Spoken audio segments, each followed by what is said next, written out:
Por pura curiosidad, por intuición o por no sentirse solo en medio del universo, el ser humano siempre ha querido saber si hay vida en Marte. Pero ese no es más que un deseo que se superpone a otro más profundo y tan antiguo como el hombre mismo. El deseo de saber cómo y cuándo surgió la vida.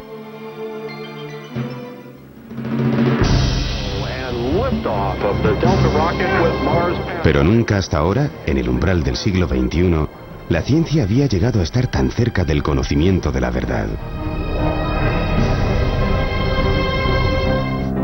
Al sudoeste de España, en tierras de Andalucía, existe un extraño río cuyas aguas son de color rojo. El río Tinto. Un río que tras las investigaciones realizadas por el científico español Ricardo Amils, se ha revelado poseedor de secretos que podrían darnos las claves para saber cómo encontrar vida en Marte.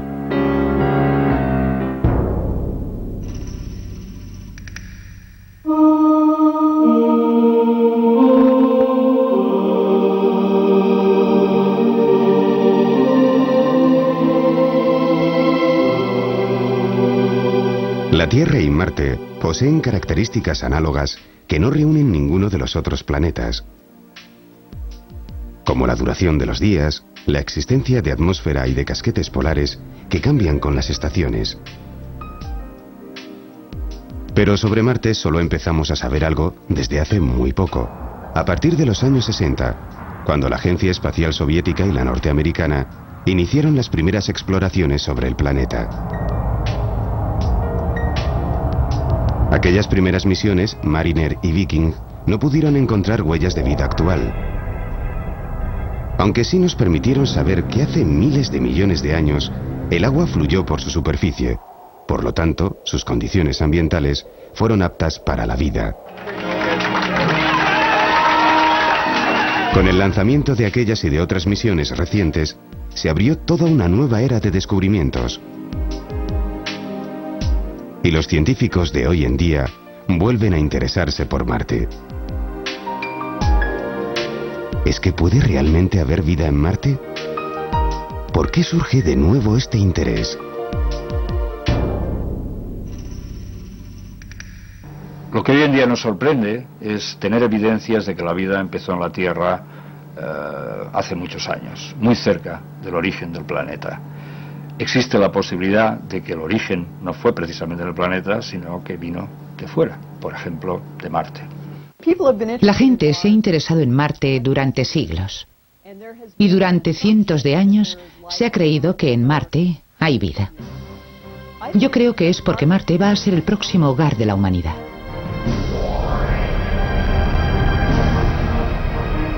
Pero Marte está demasiado lejos para que el hombre, con la tecnología actual, puede investigar directamente sobre su superficie. Las naves espaciales de hoy tardan por lo menos 6 meses en llegar hasta allí. Y una vez en Marte, los astronautas no podrían regresar a la Tierra mientras los planetas no volviesen a estar oportunamente alineados. Una misión así exigiría permanecer cerca de 3 años en el espacio. De ahí que la mejor manera de avanzar hacia el conocimiento de Marte, además de enviar misiones no tripuladas al planeta, es estudiando y experimentando aquí, en la Tierra, donde científicos y planetólogos han centrado su atención en encontrar zonas análogas a las de Marte.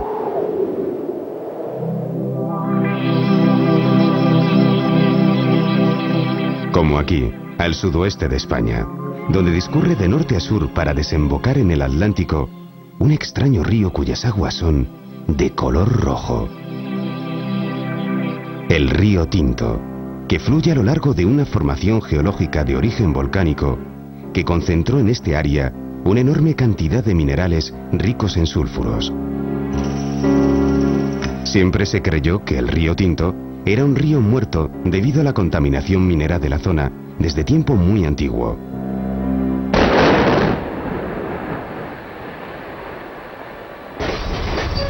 El profesor Ricardo Amils, atraído por el aspecto inusual del río, decidió iniciar una investigación y analizar sus aguas.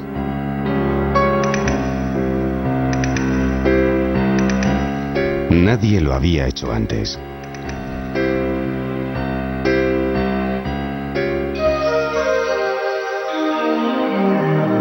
El principal motivo que nos llevó a explorar el río Tinto fue fundamentalmente esas características de contaminación, el entender su génesis y sus consecuencias. El equipo del profesor Amils llegó a Río Tinto para su primera exploración. 1,0, 0.7, 0.6. No puede ser. Está por 3 y bajando. ¿Cómo va a estar? Puedo medir en otro punto. Es impresionante porque además ves filamentos verdes y producción de gas. Amils pudo entonces comprobar que las aguas contenían una acidez muy alta, además de azufre y de una gran concentración de metales pesados disueltos, como hierro, cobre, zinc y arsénico.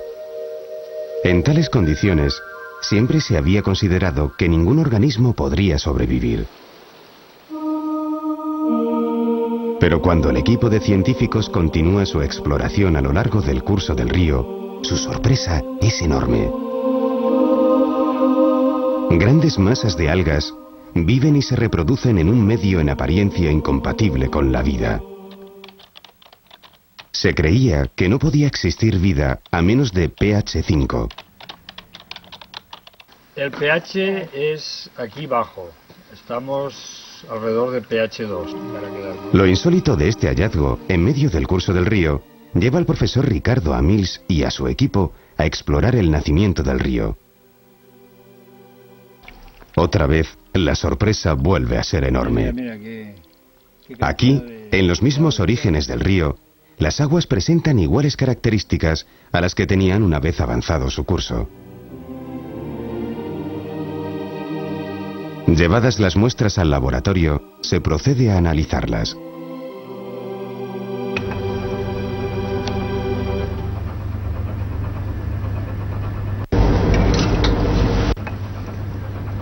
Los primeros análisis muestran aún algo más sorprendente e inesperado. Ricardo, mira esto.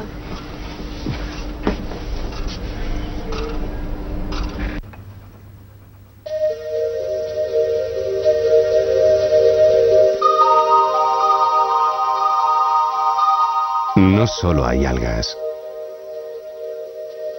Las aguas del río son un auténtico desafío para la ciencia. El río Tinto está vivo. Con bacterias, hongos y protozoos, a pesar de la elevadísima concentración de metales disueltos en el agua.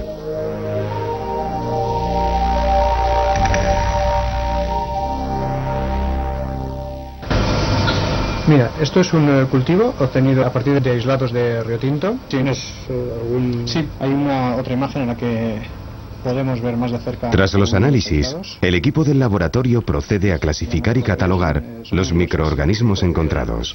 Sí. Se ven unas inclusiones de algún tipo de material. Siempre se había creído que la acidez era consecuencia de la contaminación producida por la minería intensiva. Pero cuando se descubren estos seres viviendo en aguas tan ácidas, Amils se pregunta: ¿desde cuándo han estado aquí? Y decide rastrear la historia de la zona, acudiendo para ello a las fuentes documentales.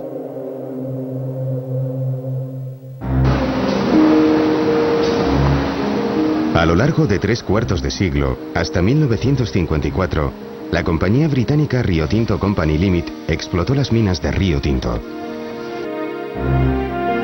Los británicos introdujeron la minería a cielo abierto y construyeron un ferrocarril que les permitió explotar a fondo la riqueza minera.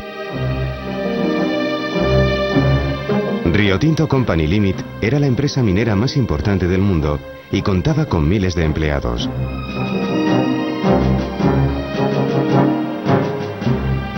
Hombres, mujeres y niños trabajaban todos los días del año en un régimen que, aplicando las técnicas más modernas de la época, causó una contaminación devastadora.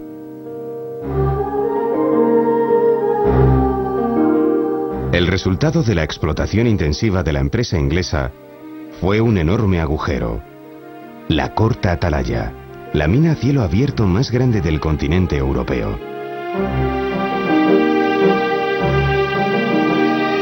Pero la extraña naturaleza del tinto ya había sido descrita por un clérigo del siglo XVI, que dejó anotado en sus escritos lo que le parecía un fenómeno asombroso. Las aguas del río Tinto tenían propiedades alquímicas capaces de transmutar los metales, convirtiendo el hierro en cobre. Los musulmanes, que dominaron la región durante 8 siglos, llamaron al río Ácige, que quiere decir ácido sulfúrico. Y los romanos, que utilizaron miles de esclavos en sus explotaciones, lo denominaron Urium, el que quema. Fenicios, griegos y cartagineses vinieron a Río Tinto buscando cobre, plata y oro. Y fue aquí donde se dice que estuvo Tartesos, la civilización que dio origen al mito de la Atlántida.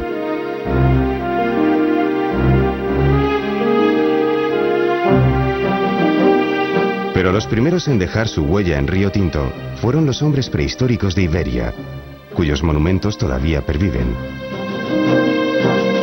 A partir de aquí, nos adentramos en épocas sin ningún documento que nos permita saber desde cuándo han estado estos microorganismos en Río Tinto. Solo buscando en los sedimentos más antiguos del río, se podría llegar a saber qué nos puede decir Río Tinto sobre Marte. Hay muchas diferencias entre cualquier sistema terrestre y cualquier sistema marciano, pero hay similitudes muy interesantes entre el sistema del Tinto y una cierta química que sabemos que está presente en Marte. Comprendiendo el misterio de este río dominado por el hierro y el azufre, quizás podremos llegar a saber si la vida también pudo surgir en los lagos y ríos que sabemos que hubo en Marte hace 3.500 millones de años, cuando el agua líquida aún fluía por su superficie.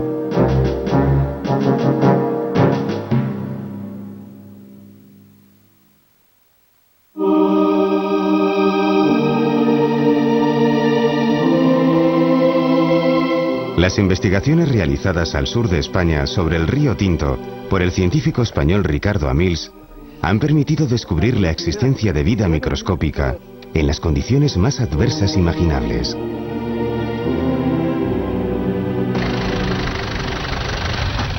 Amils y su equipo se preguntan si las peculiares condiciones de Río Tinto pueden ser naturales y no debidas a la contaminación que sufrió la zona desde que el hombre empezó la explotación minera.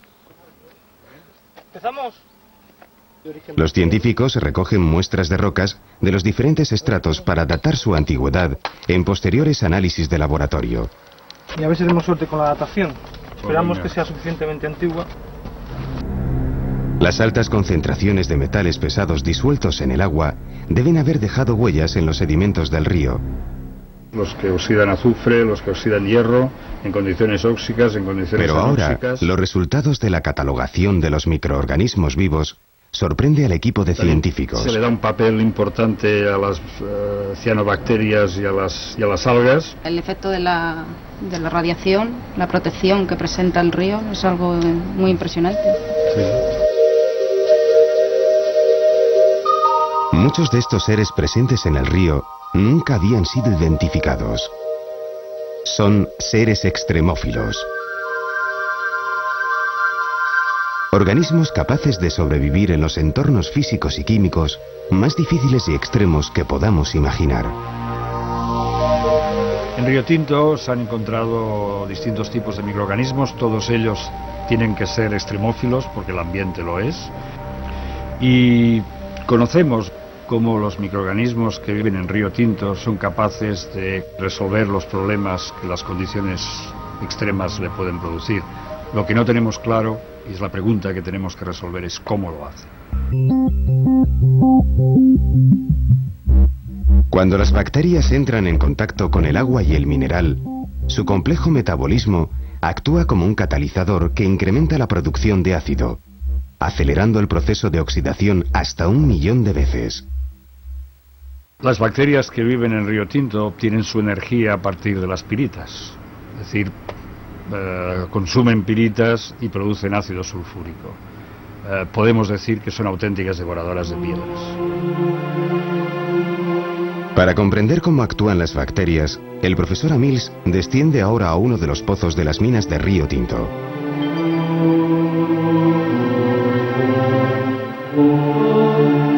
Las bacterias de Río Tinto obtienen de los minerales toda la energía que necesitan para vivir.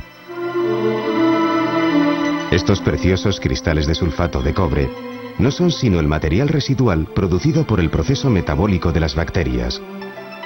Comen calcopirita y eliminan ácido sulfúrico. La belleza de estos vitriolos solo se puede ver en estas condiciones de oscuridad. Si los llevásemos al exterior, su colorido desaparecería en presencia de la luz. Para poder investigar en estos ambientes, en los pozos oscuros y galerías profundas de las minas, será necesario desarrollar una tecnología capaz de llegar a sitios tan difíciles e inaccesibles. Pues se aligerará en todo momento. Los científicos del Centro de Astrobiología de Madrid se ponen manos a la obra para diseñar un robot que permita la exploración en tan difíciles lugares. Este artefacto actuará como una sonda y alojará en su cuerpo cámaras y sensores que permitirán ver y capturar muestras de los sitios más recónditos e inaccesibles.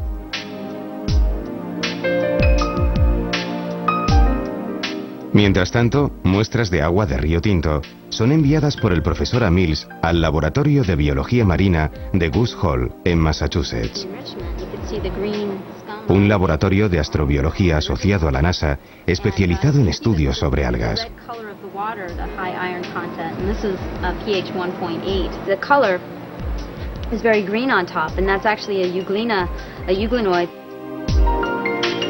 Tras haber establecido contacto con el profesor Amils, los investigadores de Woods Hole, dirigidos por el biólogo molecular Mitchell Sogin, aportan todo su esfuerzo y conocimiento para desentrañar el misterio de la supervivencia de las algas de Río Tinto.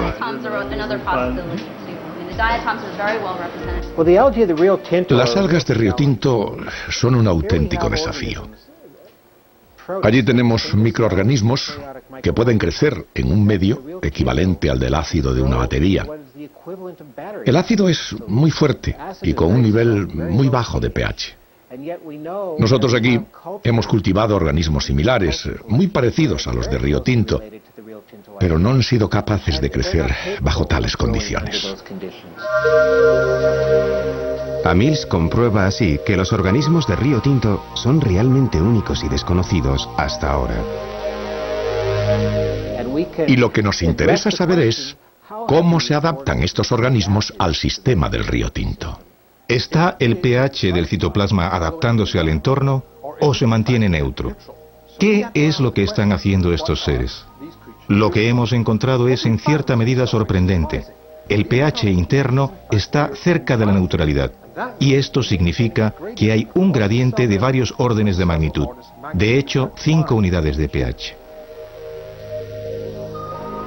Río Tinto me hace pensar que la alta concentración de hierro, el bajo nivel de pH y el entorno general lo hace análogo a lo que Marte podría haber sido hace miles de millones de años, cuando la vida pudo haber aflorado en ese planeta. Según Mitchell Sogin, en un remoto pasado marciano, pudo haber ocurrido lo mismo que sucede hoy en Río Tinto. Y determinados microorganismos pudieron haber desarrollado mecanismos que les capacitaran para sobrevivir en ambientes tan extremos.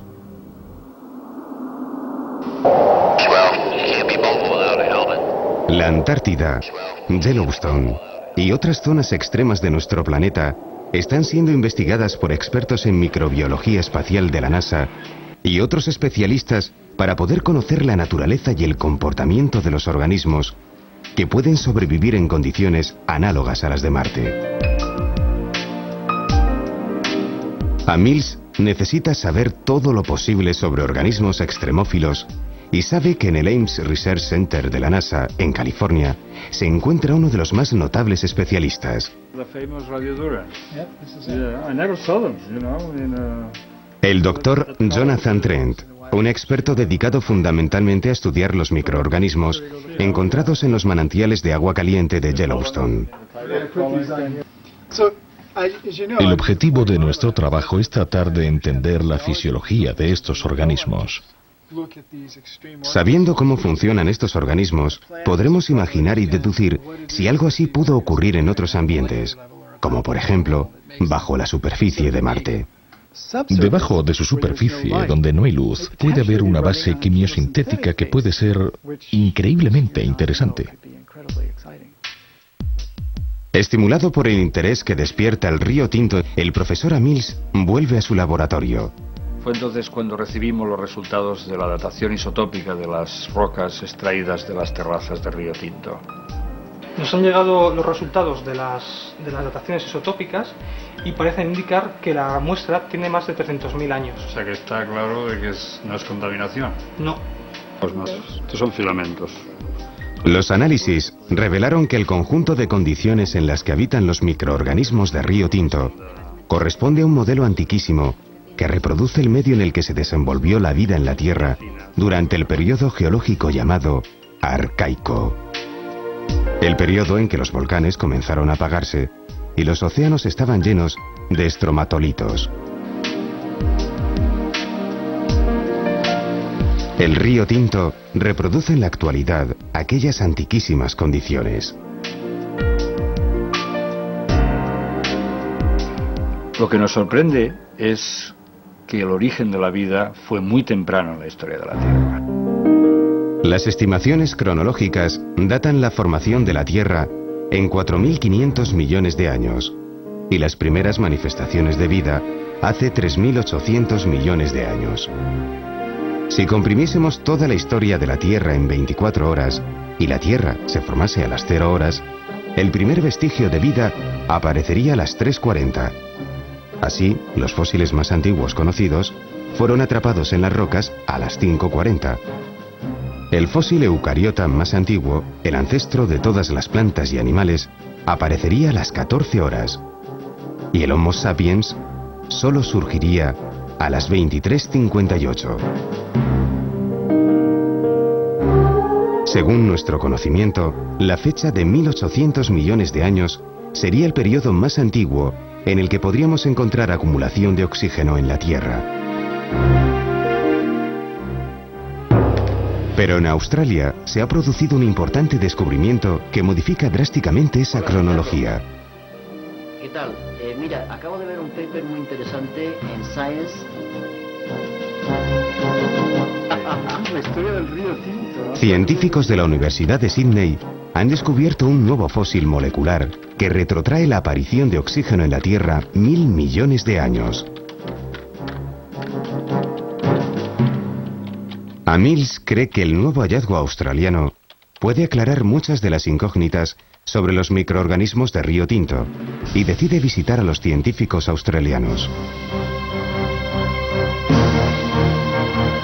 Pilbara, al noroeste de Australia.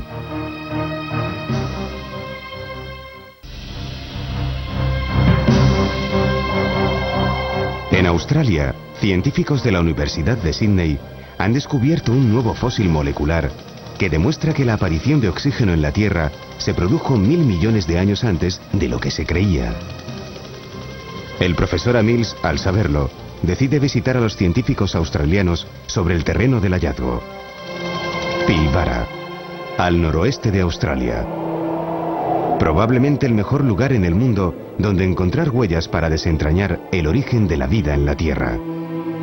El científico español se encuentra con los responsables del descubrimiento, el químico Jochen Brox y el profesor Roger Buick de la Universidad de Sydney.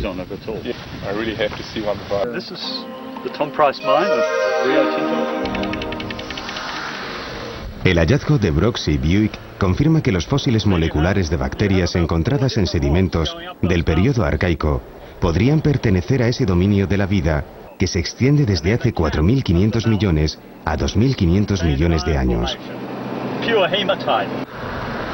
La antigüedad de esos fósiles es de 1.000 millones de años más de lo que se pensaba. Estas rocas fueron redondeadas por la erosión y tras 3.000 millones de años de corrosión quedaron estas estructuras redondeadas aquí, este color rojo. El rojo que se ve por todas partes es óxido de hierro que surge de las rocas. Aquí hay poco, pero ya veremos en otros sitios mucho más hierro y mucho más rojo. Tal como en la superficie roja de Marte, en Pilbara todo el color rojo es puro óxido de hierro. Óxido de hierro que aflora en las rocas que probablemente son las más antiguas de la Tierra y que hacen de Pilbara el mayor depósito de mineral de hierro del mundo. Las moléculas que Brooks y Buick han encontrado aquí son la huella digital de los grandes libertadores de la Tierra. Las cianobacterias. Bacterias fotosintéticas capaces de capturar la luz del sol para producir energía y oxígeno. El oxígeno reaccionó con el hierro reducido que brotó del océano para formar esta mena férrica hace 2.700 millones de años. Si piensas en la cantidad de hierro que hay aquí, 500 kilómetros por 400 kilómetros por 500 metros de altura, ¿imaginas cuánto oxígeno ha sido bloqueado oxidando todo ese hierro? Es una cantidad enorme de cianobacterias trabajando duro durante un tiempo relativamente corto para producir todo ese oxígeno.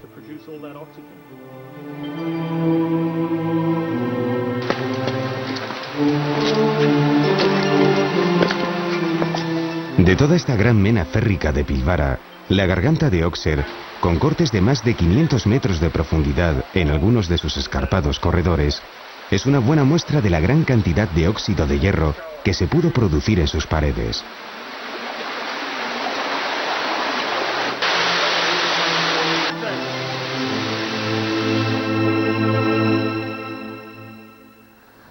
Tom Price es el lugar donde se encuentra la mayor explotación minera de la región.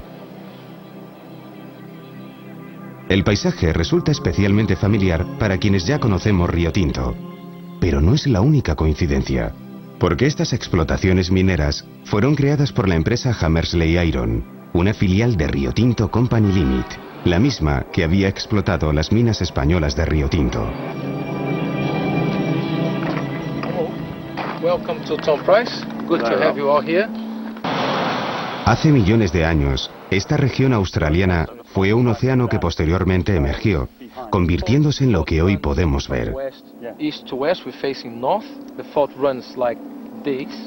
The black shale is just behind the fault because the block with the black shale has been uplifted. So can we go and have a look at it? Definitely. Okay. You're welcome.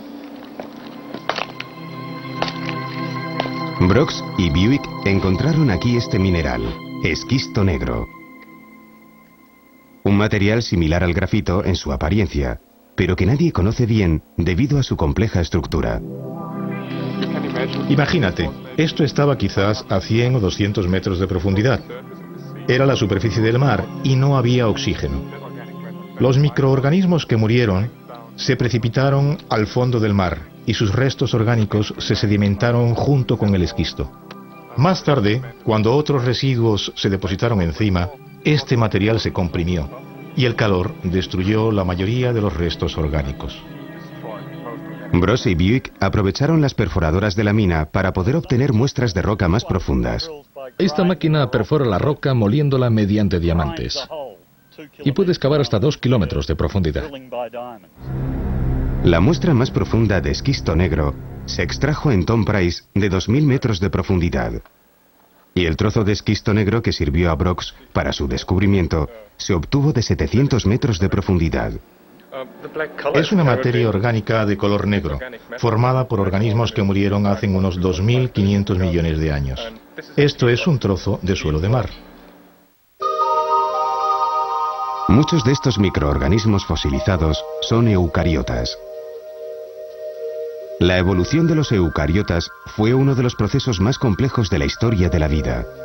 Y para comprender la importancia del hallazgo de Brooks y Buick, debemos saber que los eucariotas son el ancestro de todas las algas, los hongos, las plantas y de todos los animales, incluido el hombre.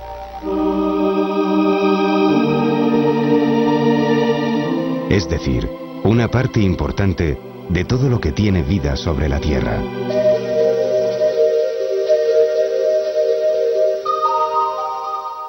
Este es un modelo de fósil molecular visto a una escala 200 millones de veces mayor que el original. Si encontramos esta molécula en los sedimentos, podemos estar seguros de que las cianobacterias ya existían cuando los sedimentos se depositaron. Y si la encontramos en rocas de 2.700 millones de años, podemos asegurar que el oxígeno ya se había producido.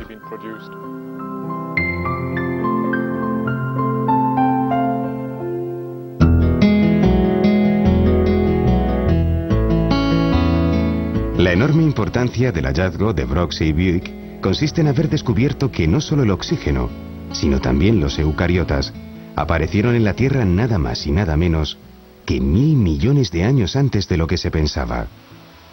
Ricardo, ¿no es Perita lo que hay justo ahí? ¿A qué te refieres? ¿La capa de aquí? Sí, debe ser. Y esta de aquí también. Buick muestra ahora a Mills los 3 elementos que presentan estas rocas. Lo que vemos aquí es carbonato de hierro, sulfuro de hierro y óxido de hierro. Los 3 elementos químico-biológicos comunes que unen Pilbara y Río Tinto con Marte. Ya ves, esto contiene toda la historia. Es fantástico. Los científicos visitan ahora el sitio llamado Polo Norte, un océano arcaico emergido hace 3.500 millones de años. Un escenario análogo del otro océano que existió hace también 3.500 millones de años en el hemisferio norte de Marte. Lo notable de estas rocas es que, para su edad, están espectacularmente bien conservadas. No han sido apenas calentadas ni aplastadas. Estas margaritas de yeso muestran la evidencia de sulfatos. Sulfatos creados por microbios. Brooks y Buick nos muestran además que no solo hubo bacterias que manipulaban el azufre, sino incluso bacterias transformadoras de hierro. Bien, aquí hay sulfuros y hay sulfatos. Hoy en día diríamos que hay microbios. Y realmente fueron microbios los responsables de crear estos 2 tipos diferentes de azufre. En este antiguo océano existió vida compleja. Estromatolitos que indican que había vida fotosintética y microorganismos que reducían compuestos oxidados de azufre que la vida pudo usar como energía. En un remoto pasado, en el fondo de los charcos, seguramente habría estructuras como las de estos estromatolitos. Y en el fondo de los sedimentos habría mantos de microbios creciendo, atrapando y envolviendo los finos granos de arena y lodo entre sus filamentos. En aquel tiempo estaríamos aquí probablemente sin siquiera mojarnos los tobillos, solo los pies. Conociendo el origen de las formaciones de Pilbara y del Polo Norte australiano, a Mills puede ahora comprender mejor lo que pudo ser también el origen de las formaciones encontradas en Río Tinto, tan similares. ¿Es más o menos el mismo tipo de sitio que Río Tinto? Sí, parecen similares. Un escenario similar, pero sin océano, sino con lagos. Similares y antiquísimos entornos con una diferencia. Un entorno de río y lagos, como en Río Tinto, y otro de océano emergido, como en Pilbara. En este océano primitivo de la Tierra, hubo un complejo ecosistema hace 3.500 millones de años que permitió que apareciesen los primeros indicios de vida molecular, cuando Pilbara era todavía un océano. Mills sabe ahora que Río Tinto reproduce las mismas condiciones que pudo haber en Pilbara entonces, pero con organismos vivos, que al igual que los fósiles de Pilbara, pueden producir oxígeno creando todo un sistema capaz de oxidar el hierro. Marte, en consecuencia, podría haberse desarrollado con la misma complejidad antes de que sus océanos desapareciesen. Lo sorprendente de Río Tinto es que nos proporciona un escenario como el de Pilbara, pero con todos sus elementos en estado vivo. Río Tinto promete ser un laboratorio maravilloso para poder estudiar el origen y evolución de la vida en la Tierra y para investigar, si es posible, la vida en Marte.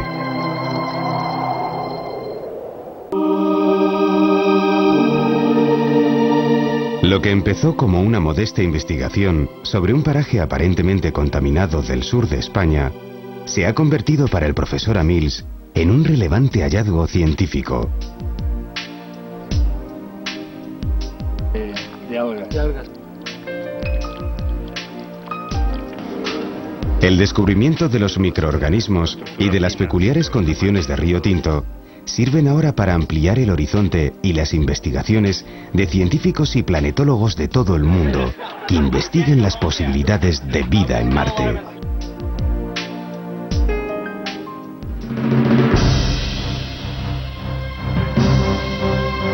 Pero, ¿qué sabemos hoy de Marte? Las exploraciones realizadas por el satélite Global Surveyor desde 1997 han permitido fotografiar el planeta minuciosamente. El Global Surveyor utiliza un sistema de medición altimétrica basado en el rebote de rayos láser sobre la superficie, combinado con la fotografía en 3D, que permite conocer en detalle la geografía de Marte.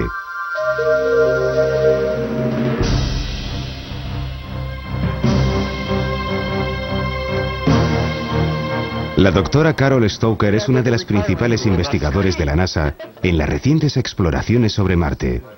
Y tanto ella como Mills saben muy bien que la condición fundamental para que se produzca la vida es la existencia de agua.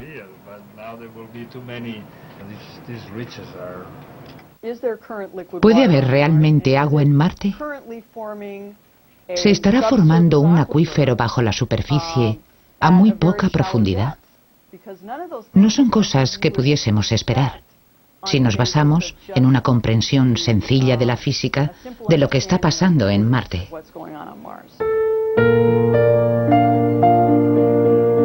Hasta hace muy poco, se pensaba que de haber agua en Marte, se evaporaría, por lo que solo se podría encontrar en forma de hielo atrapado en los polos.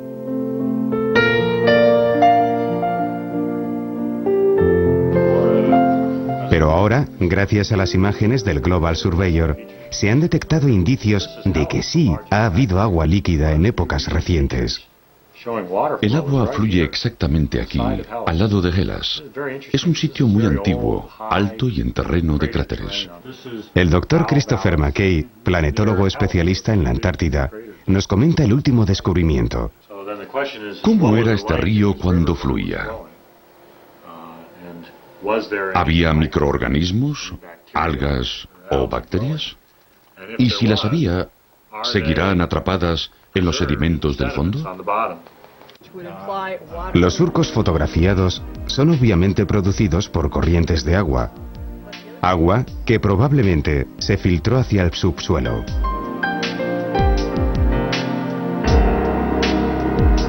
Otro de los grandes retos es comprender cómo puede haber vida en Marte bajo las fuertes radiaciones de rayos ultravioleta. Y una posibilidad es que el hierro disuelto en el agua podría servir de escudo frente a las radiaciones. En otro importante entorno análogo de Marte, los desiertos fríos y secos de la Antártida, el científico Chris McKay ha encontrado bacterias, algas y líquenes que viven debajo de las capas de hielo y bajo la superficie de las rocas. Esta piedra tiene el color de Marte, pero lo interesante está debajo de la superficie. Aquí, debajo de la superficie arenosa, hay algas y líquenes. Para comprender cómo los organismos pueden obtener luz viviendo dentro de la piedra, lo que hice fue perforar justo en el sitio donde viven. Ahora, si doy luz a la piedra, puedo comprobar que la luz traspasa y llega dentro. Una vez sabido que estos primitivos organismos son capaces de vivir en ambientes tan extremos, el interrogante fundamental que surge para la ciencia es uno. ¿Cuál fue el origen de estos primitivos organismos? ¿Surgieron de las condiciones dadas en nuestro planeta? ¿O llegaron a la Tierra desde el espacio exterior? Existe la posibilidad de que el origen no fuera en el planeta, sino que la vida viniera de fuera. Esta es la hipótesis conocida como panspermia, y obviamente lo que sería interesante es qué tipo de experimentación se puede hacer para demostrarla o denostarla. Sabemos que con frecuencia un meteorito choca contra la Tierra, y esa lluvia meteorítica fue mucho más intensa en un remoto pasado. Aquellos microorganismos pudieron viajar así hasta nuestro planeta. Estudiando entornos como los de Río Tinto, se podrán conocer los límites en que los microorganismos pueden sobrevivir. Entonces se podrá saber cuáles son suficientemente resistentes como para viajar de un planeta al espacio, aterrizando después en otro.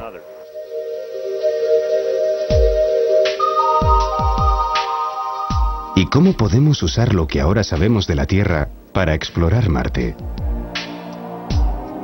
Podemos ir a la búsqueda de microbios y podemos no encontrarlos. Pero la más precisa y reveladora técnica que tenemos para buscar si existió vida son los fósiles moleculares, biomarcadores que pueden preservarse durante mucho tiempo bajo condiciones adversas de calor y presión y que pueden revelarnos la clase de organismos que han podido vivir en Marte. Conociendo esto, se podría decidir con precisión dónde deberá posarse el próximo ingenio exploratorio que se envíe a Marte. Y es aquí donde el hallazgo de sistemas bacterianos vivos, como los encontrados en Río Tinto, pueden proporcionarnos importantísimos datos para acometer las próximas misiones espaciales. El Río Tinto nos permite conocer un entorno químico de la Tierra realmente raro. Creo que es importante observar los distintos tipos de entornos extremos en la Tierra, hacia donde la biología nos está conduciendo, para comprender mejor los tipos de entornos de Marte en los que podamos buscar vida. El sistema del Tinto no es tanto el río como el sistema del fondo del agua. Amils y su equipo del Centro de Astrobiología van a explorar ahora el profundo lago ácido denominado Peña de Hierro, en el mismo nacimiento del Río Tinto.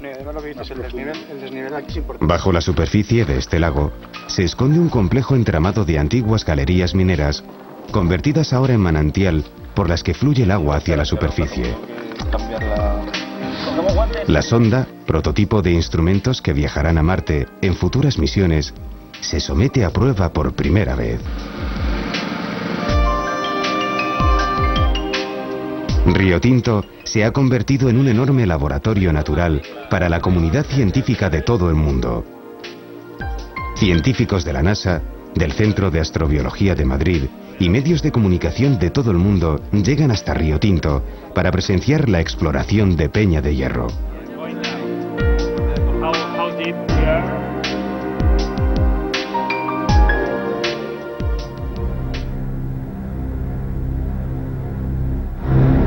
¿Qué es lo que ocurre aquí, en Río Tinto, que pueda ser útil para nuestro conocimiento de Marte?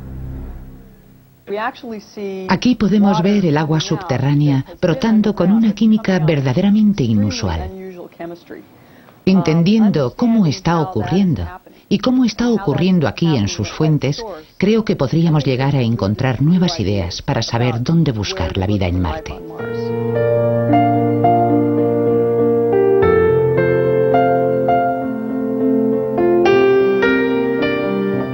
El ser humano siempre ha querido saber si hay vida en Marte. Pero nunca hasta ahora, en el umbral del siglo XXI, la ciencia había llegado a estar tan cerca de conocer el secreto de la vida en Marte.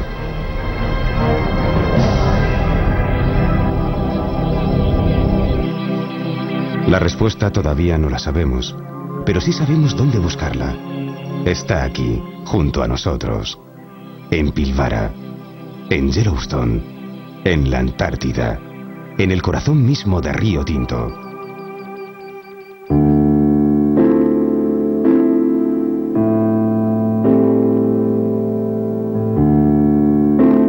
Con las muestras obtenidas en Marte y con los resultados que surjan de las investigaciones en Río Tinto, podremos despejar muchas de las incógnitas que nos servirán para conocer las claves de los orígenes de la vida.